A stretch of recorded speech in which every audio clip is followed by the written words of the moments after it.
여호수아 말씀이에요. 1절에서부터 9절까지 같이 읽을게요. 읽겠습니다.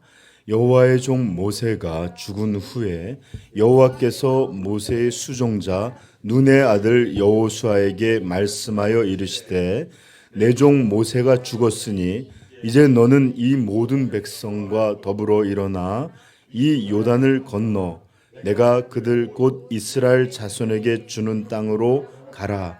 내게 모세에게 말한 바와 같이 너희 발바닥으로 밟은 모두 내가 너희에게 주었노니 곧 광야와 이 레바논에서부터 큰 광 유브라데 강까지 헷 족속의 온 땅과 또 해지는 쪽 대해까지 너희의 영토가 되리라.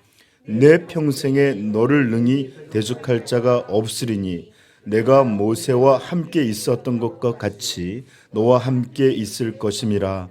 내가 너를 떠나지 아니하며 버리지 아니하리니 강하고 담대하라. 너는 내가 그들의 조상에게 맹세하여 그들에게 주리라 한 땅을 이 백성에게 차지하게 하리라. 강하고 극히 담대하여 나의 종 모세가 내게 명령한 그 율법을 다 지켜 행하고 우로나 자로나 치우치지 말라. 그리하면 어디로 가든지 형통하리니 이 율법책을 내 입에서 떠나지 말게 하며 주야로 그것을 묵상하여 그 안에 기록된 대로 다 지켜 행하라. 그리하면 내 길이 평탄하게 될 것이며 내가 형통하리라. 내가 내게 명령한 것이 아니냐. 강하고 담대하라. 두려워하지 말며 놀라지 말라. 내가 어디로 가든지 내 하나님 여호와가 너와 함께 하느니라 하시니라. 아멘.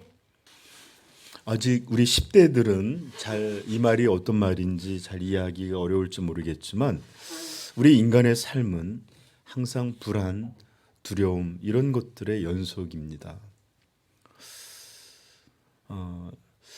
어쩌면 이것은 지적 존재로서 인간이 진적 존재로서 인간이 피할 수 없는 그런 운명적인 그런 것이기도 합니다. 제가 여러분한테 설명을 드릴 텐데 좀 길 텐데 이 설명을 잘 놓치지 않고 들었으면 좋겠어요. 왜냐하면 우리 인간의 가장 중요한 특징이 뭘까요? 바로 생각하는 존재라는 것입니다. 그리고 우리 인간이 가진 가장 큰 무기도 다른 게 아니라 생각할 줄 안다는 것이에요. 전에 우리 이제 새신자들이나 우리 중등부들 없을 때 잠깐 이런 말씀 전한 적이 있지만 우리는 힘에 있어서도 다른 동물들보다 탁월하지 않습니다. 제가 한번 유튜브를 본 적이 있는데 사자 한 마리가 이빨을 물고서 밧줄을 당기면 성인 남자 다섯 여섯이 매달려도 사자가 끌면 끌려가더라고요. 그리고 우리가 또 다른 존재보다 빠르거나 우리는 기껏해야 뭐 세계 신기록 100m 몇 초 하려지만 동물들 대부분 다 세계 신기록 다 깹니다. 그리고 우리는 강하지도 않아요. 여기 이렇게 빼쭉빼쭉한 이렇게 고슴도치 같은 가시가 있는 것도 아니에요. 단단한 철갑을 두른 것도 아니에요. 우리 살은 조금만 스쳐도 저는 그런 거 잘 모르는데 집에 가서 보면 이렇게 스친 자국들이 많아요. 그리고 제 몸에 샤워하다 보면 상처도 많은데 자다가 막 벅벅 긁으면 다 상처도 일어날 정도로 그렇게 피부도 연약합니다. 우리는 그렇다고 공간을 가로질러 날 수 있는 것도 아니요. 또 물속에서 살 수 있지도 않습니다. 인간의 숨은 기껏해야 1분에서 3분 정도만 지나면 우리 생명에 지장이 생겨요. 그리고 여러분들 동물들은 북극의 그 추운 눈밭에서도 살아갈 수 있어요. 영하 10도 20도가 아니라 막 3, 40도에서도 그냥 그 눈에 덮여서 자기도 합니다. 그러나 인간은 체온이 우리 몇 도죠? 36.5도라고 그러는데 35도만 떨어지면 저체온증이라고 그래서 감기든 으시시하기도 하고 32도 정도가 되면 어떻게 될까요? 곧 심정지가 와서 이렇게 혼수 상태가 돼서 죽기도 합니다. 대단한 온도가 아니에요. 뭐 1도, 2도 이런 게 아니라 5도 정도만 떨어져도 우리 몸이 10도, 5도 이렇게 떨어지는 게 아니라 32도 정도만 되셔도 우리는 기절하고 죽게 됩니다. 반대로 온도가 조금만 올라가도 문제예요. 그죠? 열이 있다라고 할 때 우리 재는 게 기본이 38도 정도랍니다. 40도 넘어가면 막 헛소리 들어요. 그리고 그거 조금만 더 지속되면 우리 신체나 생명에 지장이 있습니다. 예전에 그 중세나 이랬을 때 보면 해열제들이 없어서 고열로 이상한 병이 뭔지를 모르지만 고열로 죽었던 많은 유명인들이 있었어요. 이렇게 우리는 온도에도 참 취약합니다. 그러나 이런 모든 연약함 속에서도 우리 인간은 전 세계를 지배하고 있고 모든 생명체, 동물들의 그 생명들의 이런 생명체들을 없앨 수도 있고 살릴 수도 있는 그런 일들을 좌우하고 있는 존재로 살고 있어요. 많은 동물들이 환경 때문이 아니라 인간 때문에 멸종되었어요. 인간이 사냥을 좋아해서든지 지금도 마찬가지지만 바다에 엄청난 이 고깃대들이 사람들에 의해서 거의 멸종되어 가다시피 할 정도로 인간들은 그렇게 모든 것들의 이 운명을 좌우할 정도로 그런 지배력을 갖고 있습니다. 뭐 때문일까요? 힘, 강함, 다른 아니에요. 바로 생각할 수 있는 능력을 가지고 있고 또 이것을 우리가 지식을 전달하고 가르치는 이런 것들 덕에 우리는 지구에서 생명체들의 정점에 서 있습니다. 자, 그러나 여러분 이렇게 생각한다는 기능이 굉장히 강력하고 좋은 것이기도 해요. 예를 들어서 우리 성경을 볼도 너희는 생각하라. 생각의 기능이 굉장히 인간에게 절대적으로 중요한 거예요. 나중에 여러분 기회가 되면 존 파이퍼 목사님의 생각하라는 책을 보면 얼마나 생각이 신앙에 중요한 역할을 하는지도 잘 알게 될 거예요. 자, 그러나 이런 생각한다라는 능력은 또 큰 부작용도 있습니다. 생각한다는 것, 생각할 수 있다는 것, 이런 것들은 우리에게 어떤 부작용을 줄까요? 어떤 것들을 겪어보지 않고 어떤 것들을 직접 체험하지 않아도 우리는 그것들을 예상할 수 있기 때문에 생각이라는 것 통해 예상할 수 있기 때문에 그것에 대한 어려움, 고통, 염려 이런 걸 미리 겪어보기도 전부터 생각을 하게 되는 거예요. 어떤 일을 겪으면 이것이 나한테 심각한 위험이 올 수도 있고 내 생존이나 죽음을 가질 수도 있다. 라는 불안, 이런 두려움들 이 미리 갖게 돼요. 생각함으로.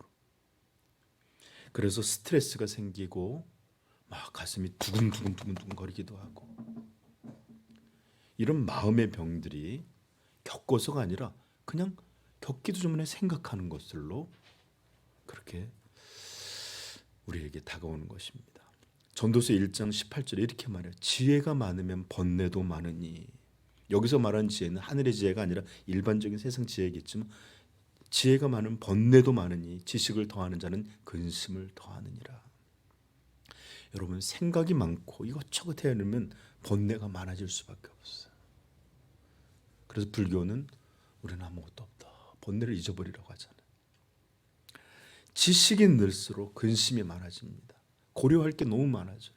어릴 때는 졸려, 배고파 이런 것만 하면 되는데 너무 생각할 것들이 많아요. 여러분들이 엄마, 아빠를 통해서 왔죠. 엄마들은 얼마나 걱정하는지 내 아이가 여기서 잘 자라고 있을까? 혹시 신체에 기형을 갖고 태어나는 것은 아닐까? 장애가 있는 태어날 때까지 불안하대요. 그리고 멀쩡하게 태어나면 그것도 좋고 안심이 된다고 그렇게 말들 하더라고요. 인간의 모든 행동은 항상 이런 것들을 담고 있습니다. 여러분 무식한 사람일수록 용감하고 생각 없이 행하는 사람일수록 스트레스를 받지 않고 행복한 것 같아요. 과연 많은 것을 배우고 많은 것을 알게 되는 게 과연 행복하고 좋은 일일까라는 것은 어떤 때는 잘 모르겠어요. 너무 근심할 게 많으니까. 자, 어쨌든 그럼에도 인간은 어쨌든 아무리 생각이 없는 사람이든 이런 거는 생각할 수밖에 없는 존재들이기에 정도의 차이는 있을지언정 근심과 염려, 불안과 두려움, 이것은 항상 달고 살아가요.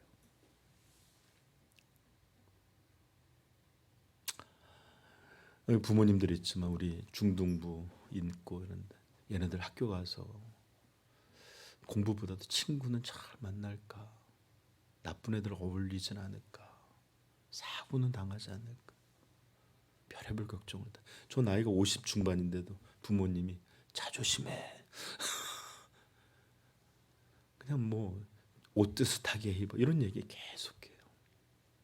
정말 나이가 들어갈수록 근심할 것만 늘어가는 것 같습니다.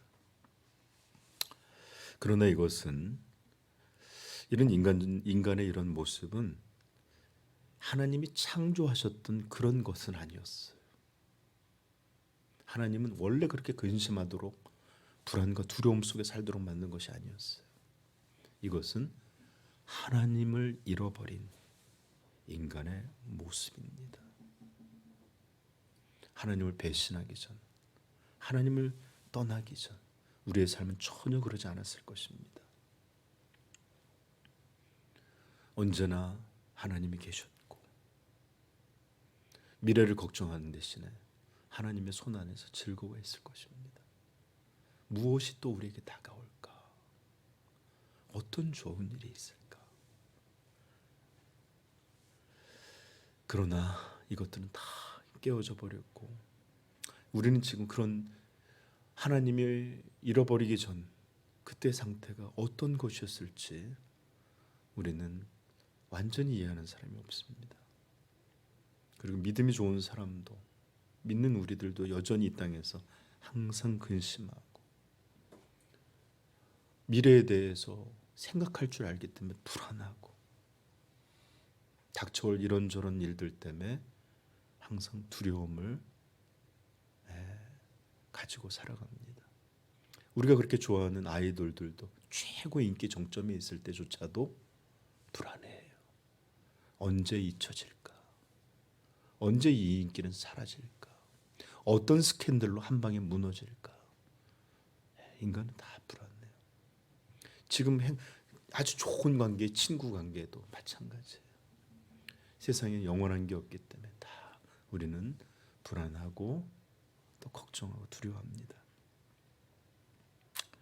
아마 모세의 뒤를 이어 이스라엘의 지도자가 된 오늘 성경을 읽었던 여호수아도 아마 그러했던 것 같습니다. 왜? 성경은 여호수아를 향해 하나님이 강하여라, 담대하라, 극히 담대하고 두려워하지 말라, 두려워하지 말라 이런 말씀을 하나님은 여호수아에게 주고 있어요. 그렇죠? 그러므로 역으로 우리는 생각할 수 있죠. 아, 여호수아가 몹시 불안해하나 보다. 아, 그는 두려워하고 위축되어 있고 염려 중에 있나 보다. 염려 중에 있는가 보다. 만약에 그가 그냥 멋대로 이러고 있었으면 침착해라, 교만하지 마라, 이런 말씀이 나올 텐데 불안하고 두려워하고 이런 중에 있으니까 이런 말씀 주신 것 같아요. 여러분 우리가 이제 살펴보겠지만 여호수아의 두려움에 대해서 살펴보겠지만 그는 두려워할 만한 분명한 이유가 있었습니다. 여기 한번 보시면 1절에 여호와의 종 모세가 죽은 후에 그래요. 지금껏 하나님의 위대한 종으로서 이스라엘을 이끌던 지도자 모세가 죽었던 것입니다. 하나님의 대리자로서 바로 앞에 서서 이집트를 심판하던 하나님의 10가지 재앙 그 기적을 외치던 사람이었고 출애굽할 때 바다 앞에서 뒤에는 군대가 쫓아오고 바다 앞에서 나아갈 수 없을 때 하나님이 지팡이를 들어 이 바다를 가르고 건너라 하실 때 사용하셨던 인물이었으며, 이스라엘이 먹을 것이 없다고 불평할 때, 물이 없다고 또 불평할 때, 고기가 먹고 싶다고 불평할 때, 물이 써서 못 먹겠다고 이렇게 불평할 때 하나님 앞에서 이스라엘의 필요를 위해 간절히 기도함으로 하나님의 은혜를 얻기도 하였고, 또 40년간 이 광야 이곳에서 끊임없이 그렇게 이스라엘을 돌보고 인도하였던 그런 지도자였습니다. 그리고 그는 하나님 산에 올라가서 40일을 금식하며 율법을 받았던 사람이요, 또 이스라엘이 그가 올라갔을 때 우상 숭배하고 황금 송아지를 만들어 놓고 뛰놀고 있을 때 하나님 그들을 멸하려고 할 때 하나님 그러하시다면 나도 죽여주십시오 그러면서 이스라엘 향해서 중보함으로 아들 예수 그리스도의 예표로 보였던 지도자예요. 대항하는 자들 향해서 대항치 아니하고 온유함으로 대하면서 성경은 그를 향해서 이 땅에서 가장 온유함이 승한 자였다 라고 말할 정도로 그런 온유했던 지도자였습니다. 그런 모세가, 그런 지도자가 이제 죽었던 것입니다. 여러분 한번 생각해 보세요. 갑자기 우리 집에 아빠가 돌아가셨다고 생각해 봐요. 남편이. 갑자기 엄마가 죽었다고 생각해 봐요. 자식들 어떻게 될까요?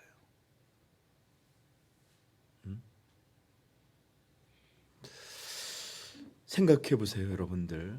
우리 교회 지금 숫자가 많지는 않지만 제가 갑자기 사고든 병으로 죽었다고 생각해 봐요. 아마 성도님들은 갑자기 목회자의 부재로 인해서 여러 가지 고민과 어려움들을 만나게 될 것입니다. 예배는 누가 인도해야 되나? 이제 우리 교회는 어떻게 되는 것이지? 우리는 앞으로 어떻게 해야 될지? 이런 것들을 생각하게 될 것입니다. 그런데 이런 조금만 게 아니라 수십만, 거의 200만에 가까운 사람, 이스라엘 거대한 민족으로 있던 이 민족 앞에서 그들을 이끌던 위대한 지도자가 이제 죽음을 맞이했으니 새롭게 그 일을 감당하게 된 여호수아는 얼마나 불안하고 두려웠겠어요. 그렇죠?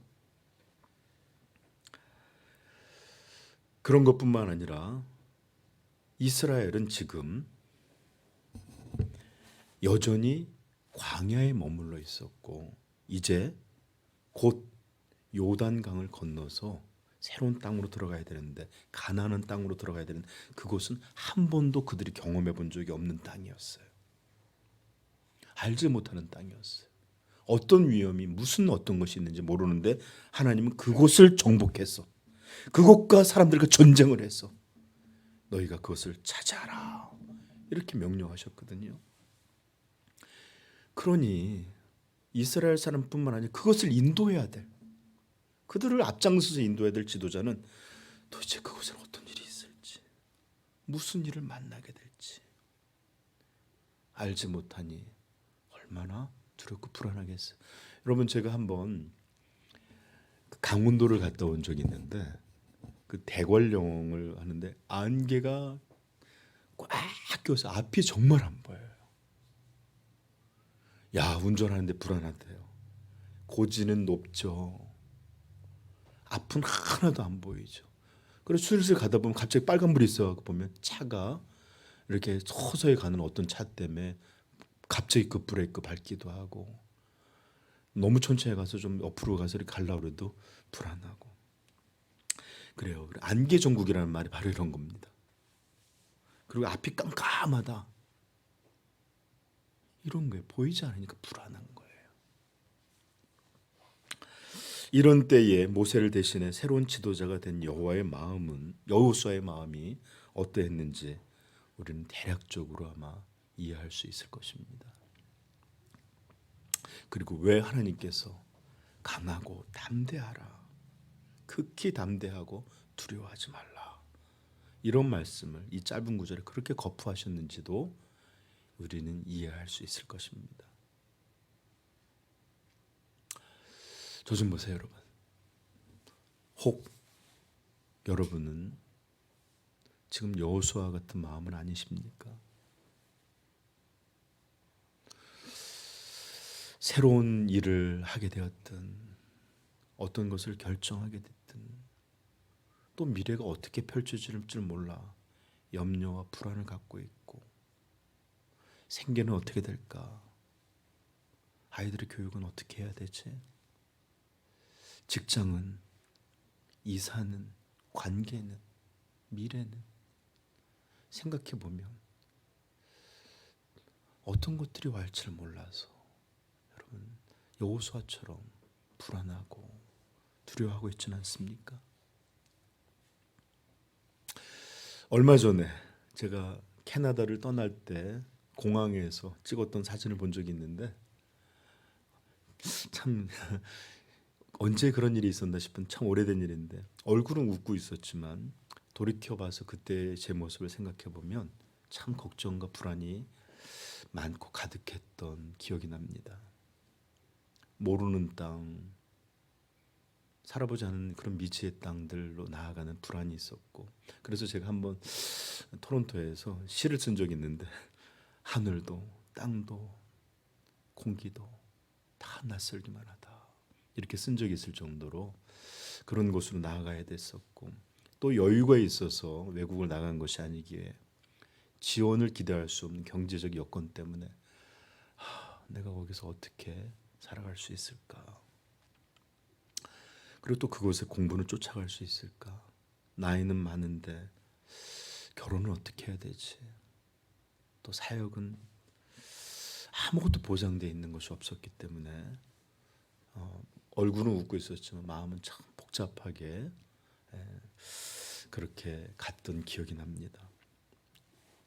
아마 여러분들도 저와 비슷하게 인생에서 이런 많은 일들을 경험했고 아마 지금도 경험하고 있으며, 또 이것이 지난다 할지라도 또다시 그런 일들을 경험하게 될 것입니다.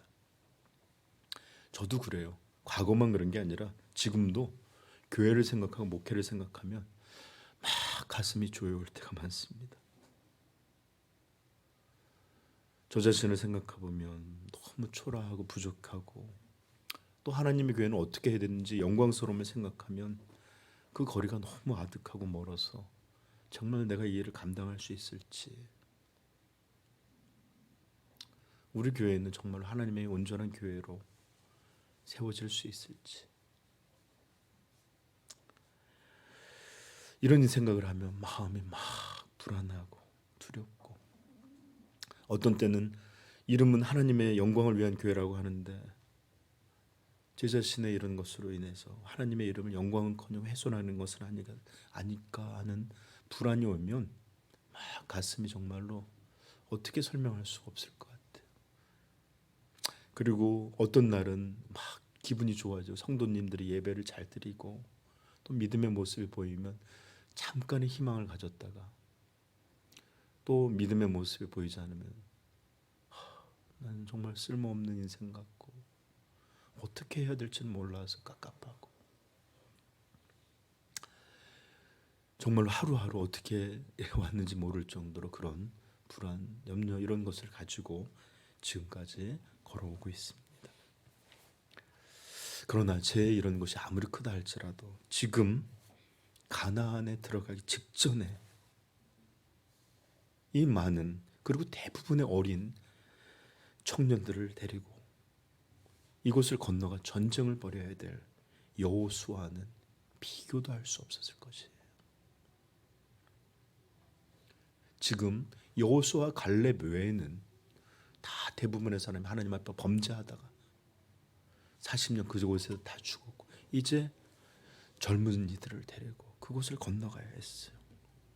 거대한 군중, 미지의 땅, 그것도 그냥 나아가는 게 아니라 죽고 죽이는 전쟁을 통해 정복해야 하는 땅, 이런 곳에 나아가는데 자기의 부족함, 나의 실수, 이런 것들로 이 민족의 생사가 흔들리고 생존은 위협을 받을지도 모르고, 또 자신의 하나의 잘못된 결정으로 인해서 이 사람들의 생명이 갈려질 수도 있다라는 것을 생각할 때 왜 두렵지 않고, 왜 불안하지 않고, 왜 걱정하지 않겠습니까? 지금 여호수아의 마음이 이런 상태에 있었습니다. 자, 이제 우리는 이런 여호수아를 하나님께서 어떻게 이끌어 가시는지, 어떻게 인도하시는지, 어떻게 그를 통해 하나님의 위대한 일, 가나안을 얻게 하고 정복하게 하고 승리하게 하시는지, 이런 것들을 살펴보려고 합니다. 오늘 본문을 통해 우리는 그 하나님의 방식을 배우게 될 텐데, 이 내용들을 통해 우리는 여호수아만이 아니라 우리의 염려, 우리의 불안, 우리의 두려움을 해결하시는 하나님의 방식을 보게 되기를 바라고, 또 그를 이겨내고 승리하게 하셨듯이 여러분들의 삶을 이기고 승리하여 영광으로 이끌어가는 그런 방식이 어떤 것인지 함께 배우게 되기를 우리 주님의 이름으로 축복합니다. 네. 이거 이렇게 이제 설명할 텐데, 그러기 전에 참 어른들도 그렇지만 아이들도 참 요즘 고민이 많고 어려움이 많은 것 같아요. 잘 듣고 여러분들 배울 수 있길 바래요. 네. 자, 그 방법은 1절에서부터 시작하는 말씀에서 시작합니다. 1절 읽어볼까요? 시작. 여호와의 종 모세가 죽은 후에 여호와께서 모세의 수종자 눈의 아들 여호수아에게 말씀하여 이르시되. 자, 그 방법은 뭐냐? 말씀이에요. 말씀으로 시작하고 있어요. 자, 이제 본격적인 내용 2절부터 우리 5절까지 한번 또박또박 읽겠습니다. 시작. 내 종 모세가 죽었으니 이제 너는 이 모든 백성과 더불어 일어나 이 요단을 건너 내가 그들 곧 이스라엘 자손에게 주는 그 땅으로 가라. 내가 모세에게 말한 바와 같이 너희 발바닥으로 밟는 곳 모두 너희에게 주었노니 곧 광야와 이 레바논으로부터 큰 강 곧 유브라데 강까지 온 족속의 땅과 또 해지는 쪽 대해까지 너희의 영토가 되게 하리라.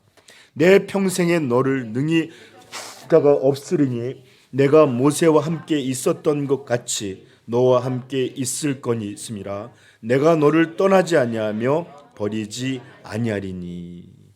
아멘.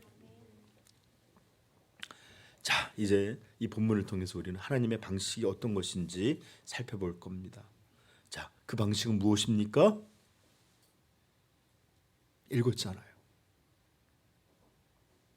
그 방식은 하나님의 말씀을 주시는 거예요. 그 약속의 말씀을 주시는 것이 이게 하나님의 방식입니다. 자, 먼저 그거 어떤 거냐?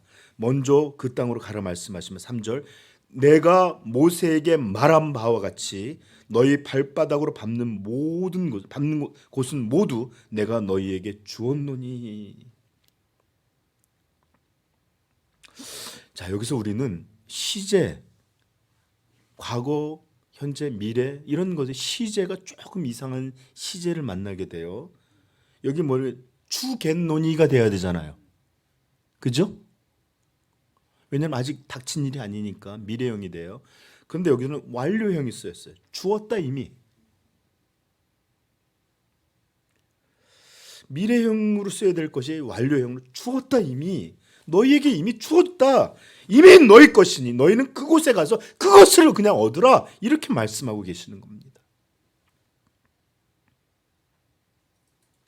이것은 이 말씀을 통해 우리는 하나님의 주권, 하나님의 전능함 이런 것들도 함께 보셔야 돼요. 우리는 어떤 것들을 할 거예요 밖에 할 수 없지만 하나님께서는 이미 그것을 미래가 아니라 미리 작정하신 것을 이루시는 능력의 하나님이십니다. 그리고 난 다음에 그 경계까지도 분명히 말씀하세요. 4절 곧 광야와 이 레바논으로부터 큰 강 곧 유브라데 강까지 해쪽 속의 온 땅과 또 해지는 쪽 대해까지 너희의 영토가 되리라. 4절에 이스라엘 백성이 살기에 너무나 충분한 땅, 충분히 거대하고 충분히 아름다운 그 땅을 내가 너희에게 이미 주었노라. 여러분, 이게 우리 성도가 누리는 진짜 복이에요. 이게 신약에서 예수님은 우리에게 이렇게 말씀하셨어요. 요한복음 5장 24절 찾아볼까요? 요한복음 5장 24절.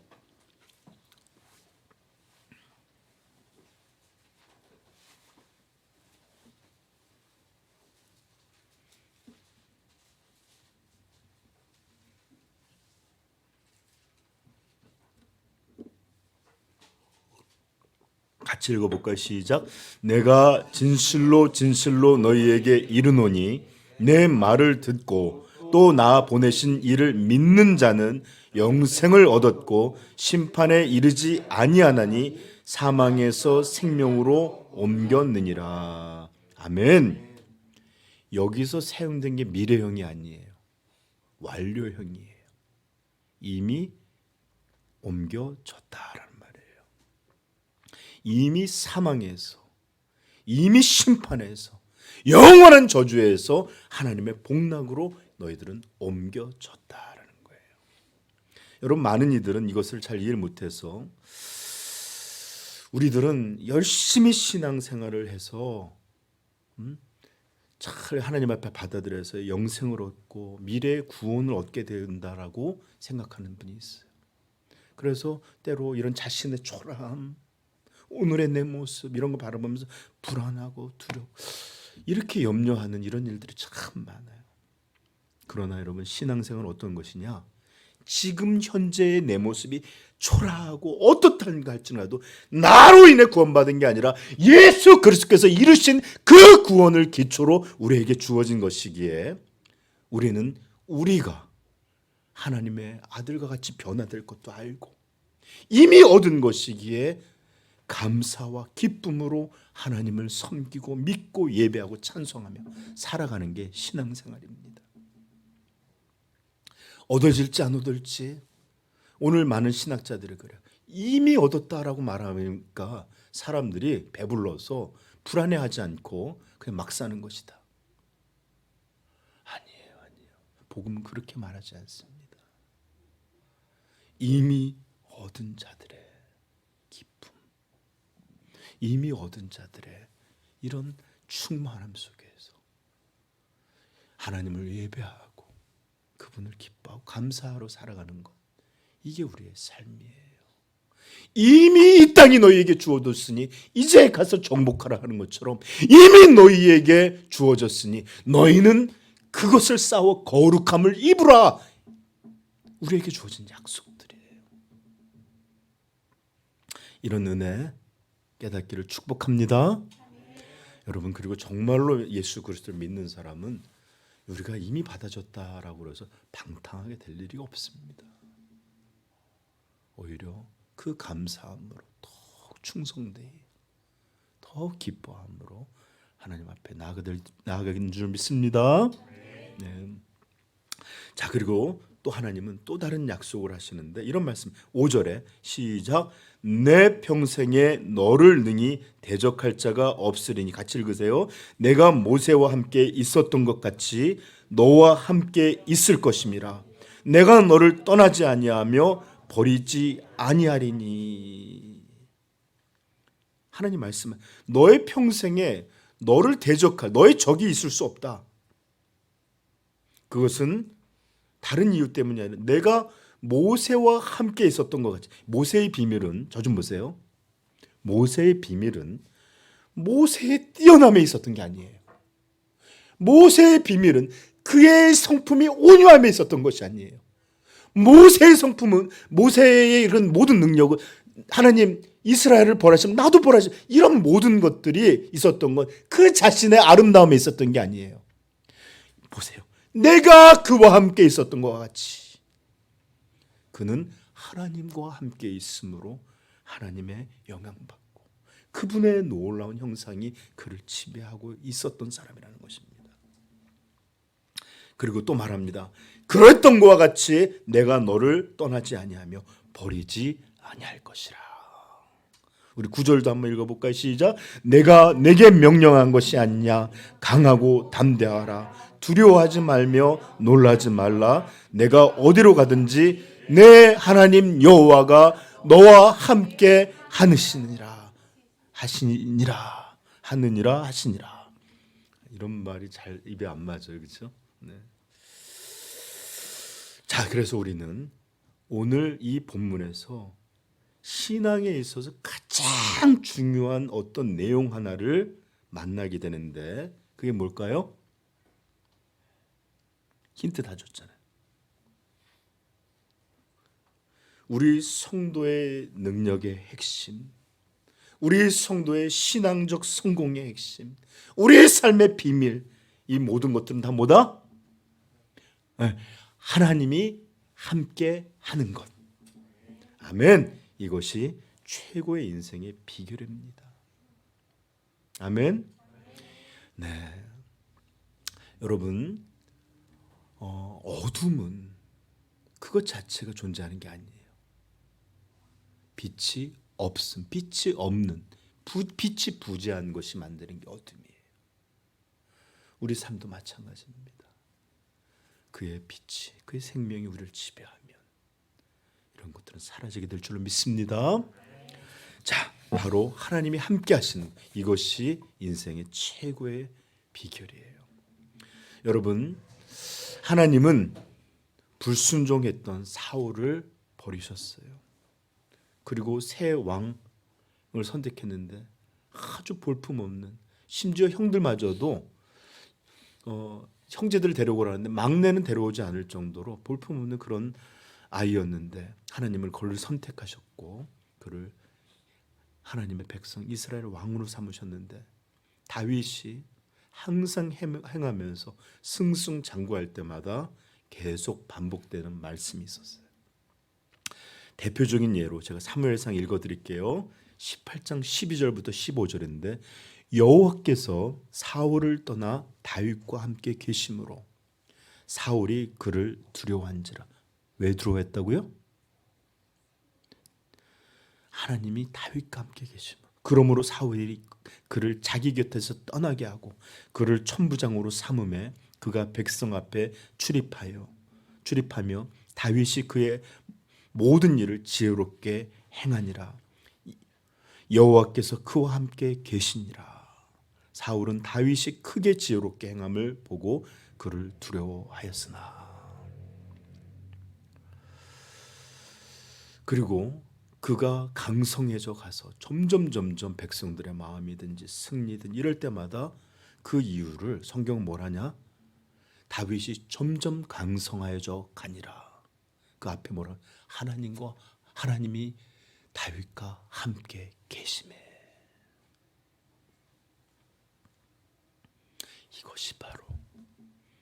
이것이 바로 우리 성도의 능력입니다. 이것이 바로 우리의 영광이요. 이것이 바로 우리의 재산이에요. 좀 이상한 표현이지만, 자, 반대도 마찬가지입니다. 하나님은 이스라엘을 벌하실 때나 이럴 때 어떻게 하시느냐? 모세가 하나님의 말씀을 받기 위해서 산에 올라갔을 때 이스라엘은 황금 송아지를 만들어 놓고 막 우상 숭배하듯이 거기서 예배를 드렸어요. 그러고 난 다음에 이 모세가 하나님, 아까도 얘기했지만 하나님 벌하시려고 하니까 이들을 벌하시려면 저도 함께 없애주세요. 그래서 하나님이 그 벌을 참으셨어요. 그러고 난 다음에 출애굽기 33장 가볼까요? 한번 찾아봐요. 출애굽기 33장 1절.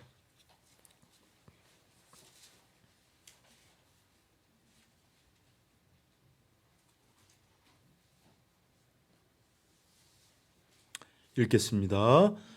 여호와께서 모세에게 이르시되 나는 내가 애굽 땅에서 인도하여 낸 백성과 함께 여기를 떠나서 내가 아브라함과 이삭과 야곱에게 맹세하여 내 자손에게 주기로 한 그 땅으로 올라가라.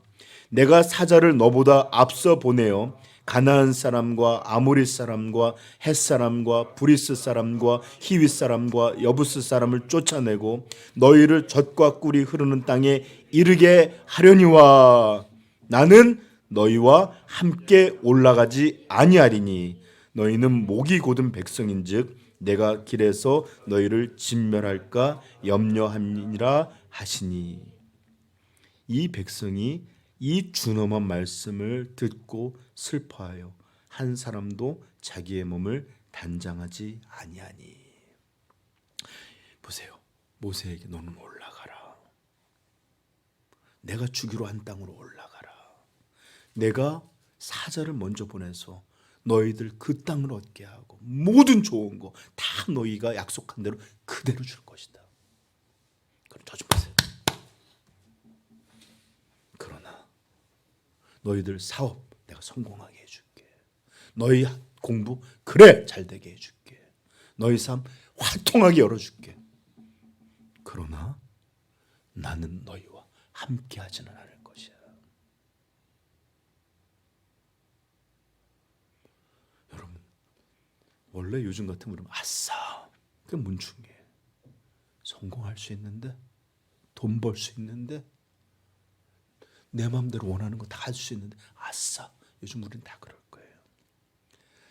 그러나 참 이스라엘은 못됐으면서도 참 악했는데도 너무나 다행히 이것이 얼마나 무섭고 두려운 말씀인지를 깨달았어요. 백성이 이 준엄한 말씀을 듣고 아무도 아싸하지 않았어요. 슬퍼하여 한 사람도 자기의 몸을 단장하지 아니하니. 모든 거 다 얻게 하겠고 땅도 주겠고 너희들 바라는 대로 다 주겠다. 그러나 나는 너희와 함께 하자. 이 말씀을 들었을 때 그들은 이것들이 하나도 좋은 게 아니라는 것을 안 거예요. 그러면서 마치 이렇게 죽은 자들 앞에서 단장하지 않자 장례식 때 그런 것처럼 슬퍼하며 아무도 자기를 단장하나 꾸미지 않았다.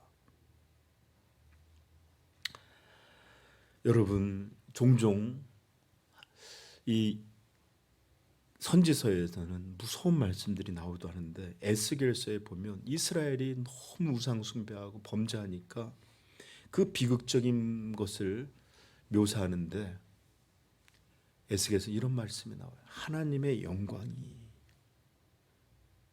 성전 중앙에서부터 바깥으로 그리고 더 멀리 점점 사라지는 것을 에스겔은 기록하고 있어요. 여러분, 하나님의 영광이 떠난다는 게 뭡니까? 하나님은 너무나 거룩하신 분이라 그분 자체가 그분의 영광이라는 이름으로 묘사할 때가 많아요. 하나님이 그의 예배 받으시는 성전을 떠나가시는 거예요. 이게 바로 에스겔이 보여주는 무서운 심판의 모습이었습니다.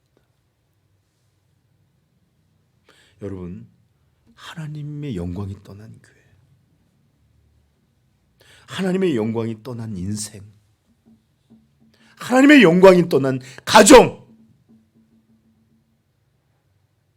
잘 사는 게 중요합니까?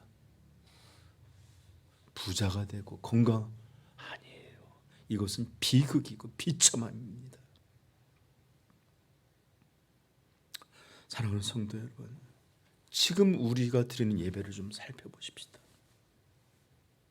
하나님 앞에 찬송을 드렸어요. 기도도 했어요. 지금 설교도 드려지고 있고 예배가 드려지고 있어요. 그러나 이곳에 하나님의 영광이, 하나님이 우리와 함께하지 않는 예배, 이런 예배라면 이것은 그저 사람이 모인 것이고 그냥 종교인들이 모여서 자기 만족을 위해 모인 것, 그 이상도 그 이하도 아닙니다.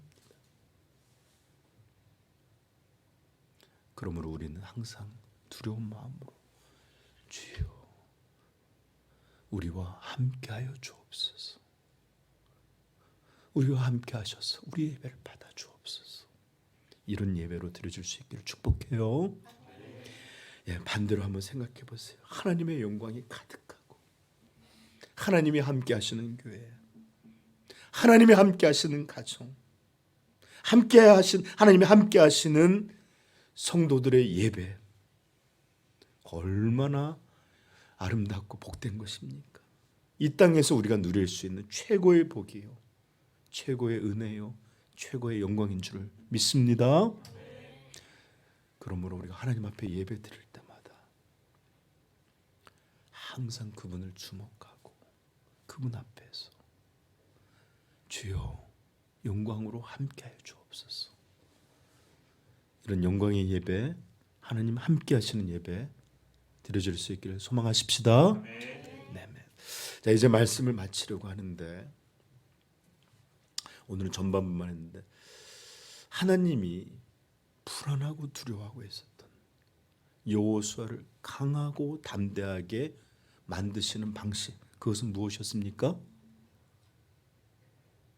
하나님의 말씀, 그 약속의 말씀을 주신 것이었어요. 그렇다면 여호수아는 이제 담대해졌을까요? 10절 11절 한번 읽어볼까요? 시작. 이에 여호수아가 그 백성의 관리들에게 명령하여 이르되, 진중에 두루다니며 그 백성에게 명령하여 이르기를, 양식을 준비하라. 사흘 안에 너희가 이 요단을 건너 너희 하나님 여호와께서 너희에게 주사 차지하게 하시는 땅을 차지하기 위하여 들어갈 것임이라 하라. 네, 담대해졌어요. 백성들한테 관료들 모으고, 자 이제 준비해. 이제 우리 들어가서 그것을 차지할 것이야. 이제 준비하고 올라가자. 올라갈까? 이런 게 아니에요. 막 이렇게 담대해졌습니다. 어떻게 해요? 아무것도 달라진 게 없어요. 갑자기 하늘에 군대를 보내주신 것도 아니야. 요즘 무슨 뭐 만화나 이런 것처럼 이렇게 애들 만화 보면 갑자기 하늘에 무슨 이렇게 뭐 군장들이 막 채워져서 갑옷들이 칼이 막 이렇게 생긴 것도 아니에요. 상황 변한 거 아무것도 없어요. 여전히 그 사람들이고 여전히 그들은 그 앞에 서 있었고 아무런 다른 조건이 달라진 게 없습니다. 그런데 왜 이렇게 달라진 걸까요? 오늘 이것이 바로 설교의 핵심입니다. 뭘까요? 잘 보세요. 여호수아가 이 하나님의 말씀을 믿었기 때문입니다. 아멘. 현실 정말 달라진 거 없었어요. 상황 그대로였습니다. 아무것도 바뀐 게 없어요. 그러나 여호수아는 여호수아에게 들려주신 하나님의 말씀을 믿었고 그의 마음에 힘과 용기가 났을 뿐만 아니라 그것을 따라서 그는 다른 사람들에게 행했고, 결국 그들은 일어나서 이 여호수아라는 지도자를 따라서 이 가나안을 정복하여 그 아름답고 복된 젖과 꿀이 흐르는 땅을 차지하고 하나님께 영광과 감사를 돌리게 된 것입니다. 아멘. 믿었기 때문이에요. 믿었기 때문에.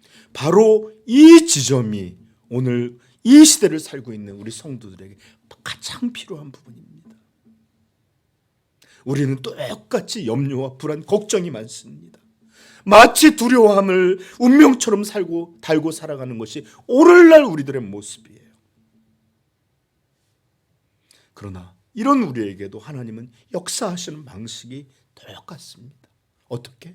하나님의 말씀이 여호수아보다 더 풍성한 것이, 더 단단하고 완전한 것이, 하나님의 아들에 대한 것이 우리에게 주어졌습니다. 그리고 이 약속을 믿는 이들은 이제 이 불신이라는 거대한 가나안 땅, 이것을 정복하고 믿음의 삶을 향하여 그 전쟁을 벌이며 나아가고 승리하고 이기게 되는 것입니다. 그러나 똑같은 말씀을 들었으나 여호수아가 믿었던 것과 다른, 정말로 그럴까? 진짜로 이런 게 맞나? 이렇게 믿지 못하고 휘청이는 사람은 아마 이 말씀을 들었어도 여호수아는 그런다고 달라지나? 그들의 숫자는 몇 명이, 우린 몇 명인데, 우리들의 싸운 무기는 이런 것들인데 이게 될까? 이렇다면 결코 강하고 담대하여 민족을 이끌어 그 전쟁터로 나아가지 못했을 것입니다. 그러나 여호수아는 이 하나님의 말씀을 믿었고 일어났습니다. 외쳤습니다. 앞장서서 나아갔습니다. 이런 믿음의 복이 오늘 사랑하는 우리 성도들의 있기를 축복합니다. 믿음이 이깁니다. 자, 히브리서 11장에 보면 이런 일들을 묘사한 내용이 있는데 히브리서 11장 한번 가볼까요?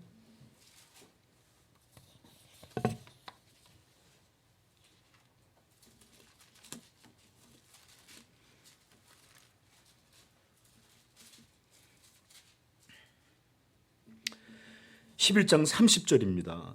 이제 그 가나안 정복에 대한 것들이 부분적으로 기록되어 있는데 이렇게 써 있습니다. 30절 시작. 믿음으로 7일 동안 여리고를 도니 성이 무너졌으며 믿음으로 기생 라합은 정탐꾼을 평안히 영접하였으므로 순종하지 아니한 자와 함께 멸망하지 아니하였도다. 32절 내가 무슨 말을 더하리요? 기드온, 바락, 삼손, 입다, 다윗 및 사무엘과 선지자의 일을 말하려면 내게 시간이 부족하리로다. 33절부터 34절 그들은 믿음으로 나라를 이기기도 하며 의를 행하기도 하며 약속을 받기도 하며 사자들의 입을 막기도 하며 불의 세력을 멸하기도 하며 칼날을 피하기도 하며 연약한 가운데서 강하게 되기도 하며 전쟁에 용감하게 되어 이방 사람들의 진을 물리치기도 하며.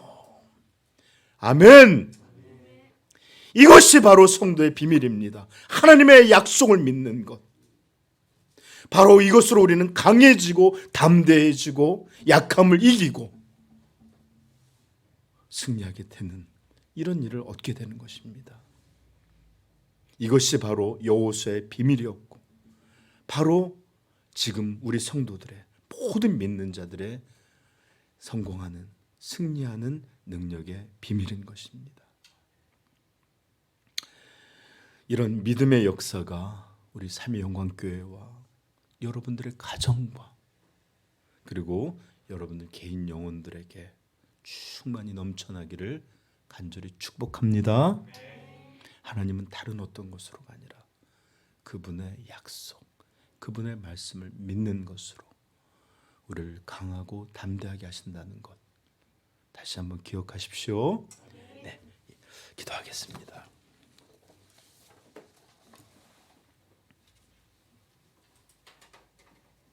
여러분 오늘 말씀을 기억하면서 우리 기도하십시다. 우리는 많은 경우 상황이 바뀌기를 기도해요. 돈이 주어지기를 기도해요. 우리가 바라는 이런 일들이 나타나기를 기도해요. 그러나 하나님께서는 이런 일을 통해서 하나님의 말씀을, 하나님을 의지하게 되는 일들을 우리에게 바라십니다.